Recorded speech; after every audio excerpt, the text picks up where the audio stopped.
今回のドローチューブはボファンさんへのインタビュー会です。インタビュー回答の音声は私、日向さくらがお送りいたします。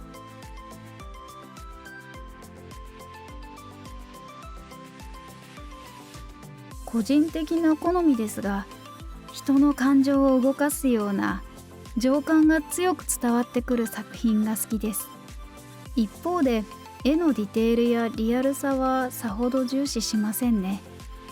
例えばすごくリアルでテクニックも素晴らしいのに、見た後に何も思わない絵ってありますよね。しかし色塗りがシンプルでムラまで残ってしまうほど雑なのに、目が離せないほどインパクトのある絵もあるんです。こういう作品ならではの魅力が自分にはすごく刺さります。クリエイター自身がとてもセンシティブ、感性な方の場合、その人の絵もそういう性質を持つんじゃないでしょうか。しかし論理的に分析するならば、絵のあらゆる要素がそうしているとしか言えません。例えば光と影、色彩、タッチ、ストーリー性、キャラの表情など、これら全てが連動していて、組み合わせによっては全く異なる雰囲気の作品になります。ただただ書き込まれた作品になる場合もあれば、込められた感情を漏れなく語ってくる作品になることもあります。やはり一番大事なのは見る側がどう受け止めるかかもですね。昔に描いたこの CD ジャケットの絵で説明しましょう。7、8年前のものですが、お気に入りの一枚です。キャミソールを着た少女が一人、色も白と青の2色をメインにしていて、とてもシンプルな一枚ですが、私にとってとても説得力のある絵です。海と空で構成される静的な背景にダイナミックなキャラクターと機械仕掛けの鳥がいて、全体としてコントラストが強いです。これもお気に入りです。またキャミソール少女です。これはもっとシンプルで、ペンタブを手に入れた直後に描いた一枚です。この絵を描くときにあえてキャンバス内の要素と色の変化をシンプルにして、キャラクターにもできるだけ動きをつけませんでした。静的な構成で花の香りをよりうまく伝えたんではないでしょうか。こういうエモーショナルな絵、つまりより感情が伝わるような作品が好きなんです。しかし商業作品の場合、あまり情緒的であることよりも可愛さを重視のクライアントもいます。だからキャラクターの感情をひたすら表現できるチャンスは限られていると言えますね。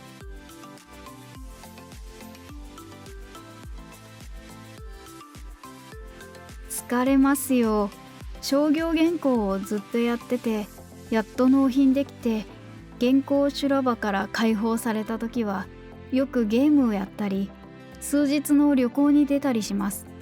戻ったらまた白いキャンバスとにらめっこして、なかなか筆が乗らないんですけどね。休んだ後は特に疲れた、めんどくせーになりやすいです。おそらくこの感覚は創作している方々ならみんな多少はわかりますよね。しかしいざ描かなきゃというエンジンがかかったら、絵を描くのが楽しくなって止まりませんし、休みたいなんて考えも毛頭なくなりますね。多分私は体の芯から絵を描くのが好きで、だから疲れていても真剣に絵と向き合っていれば、商業原稿かどうか問わずに楽しく着手できます。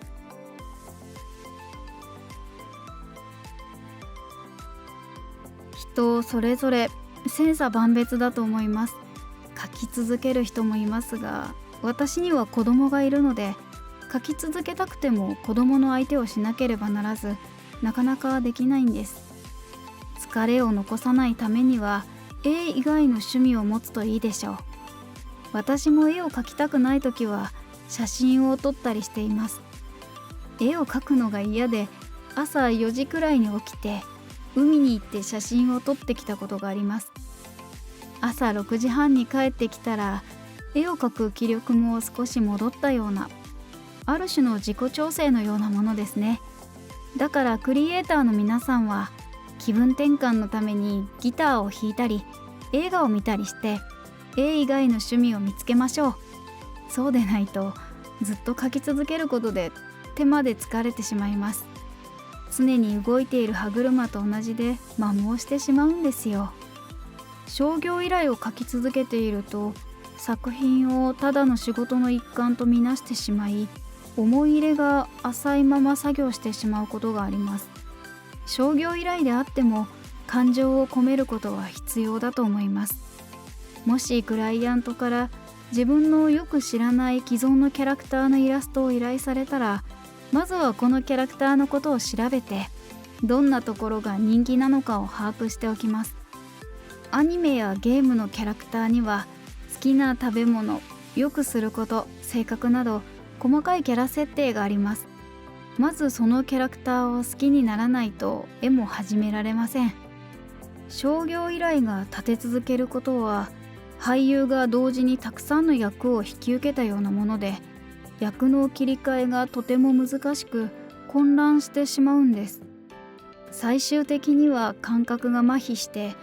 もういいや、好きなようにやって、セリフだけ覚えればいいやとなってしまうこともあります。絵で言い直すと、もういいや、どれも同じだからどのキャラも笑顔にすればいいやということになり、自分にとって理想とは言い難い仕上がりになってしまうのです。長くやり続けたいなら、作業の後に必ずリラックスしましょうね。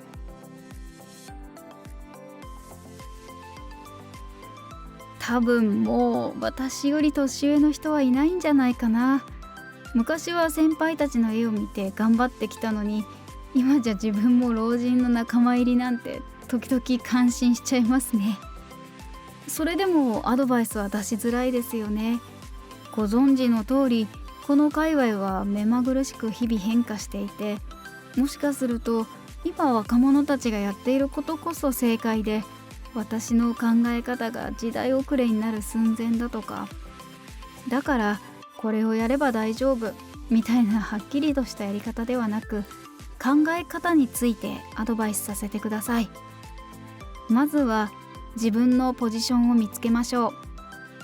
う。さっき言ったように SNS での活動が合う人もいれば、業界内の一員になる方が合う人もいます。つまり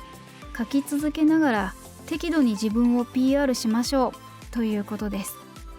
2つ目は流行りを観察することです。今人気のあるコンテンツ、書き方にすぐ切り替えるのではなく、あくまでも全体的な流れがどう変化しているのかを知るためです。